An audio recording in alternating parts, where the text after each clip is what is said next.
বান্দা যখন নামাজে দাঁড়ায় বলে আলহামদুলিল্লাহি রাব্বিল আলামিন, সমস্ত প্রশংসা আল্লাহর জন্য, যিনি গোটা জাহানের পালনকর্তা।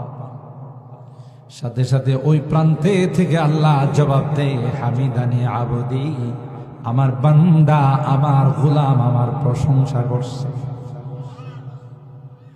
বান্দা যখন বলে আর রহমানির রহিম, তুমি অতিশয় মেহেরবান দয়ালু, অপর প্রান্তে থেকে আল্লাহ জবাব দেয়, আসনা আলাইয়া আবদি, আমার গোলাম আমার প্রশংসা করে। বান্দা যখন বলে মালিক ইয়াউমিদ্দিন, আল্লাহ বিচারের দিনের মালিক তুমি, তুমি বিচারক নই রে, বিচারের দিনের মালিক। জোরে বলুন ঠিক কিনা?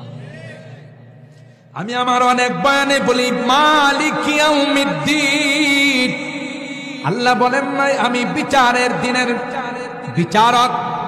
আল্লাহ বলছেন বিচারের দিনের মালিক রে আমি আল্লাহ, আমার উপর কারো কোনো পাওয়ার নাই। দুনিয়ার বিচারক যারা হয়, হাইকোর্ট, জজ কোর্ট, সুপ্রিম কোর্টের যারা বিচারক হয়, এদের উপরের কিছু নির্দেশ থাকে, কিছু চাপ থাকে। চাপ যদি না থাকতো আলেম ওলামা দেয়া জেলখানা ভরতো না। এরা কি চোর, এরা কি ডাকাত? বলে ওলামায়ে কেরাম কি কোনো দুর্নীতি ধরা পড়ছে? ব্যাংক লুটপাট করছে, মার্কেট লুটপাট করছে,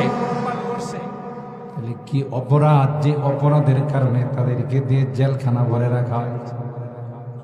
যে বিচারকরা তাদেরকেও যদি জিজ্ঞাসা করেন, বিচারক বলবে ভাই উপরের নির্দেশে আমি রায় দিয়েছি, না হয় আমিও জানি তার কোনো দোষ নাই।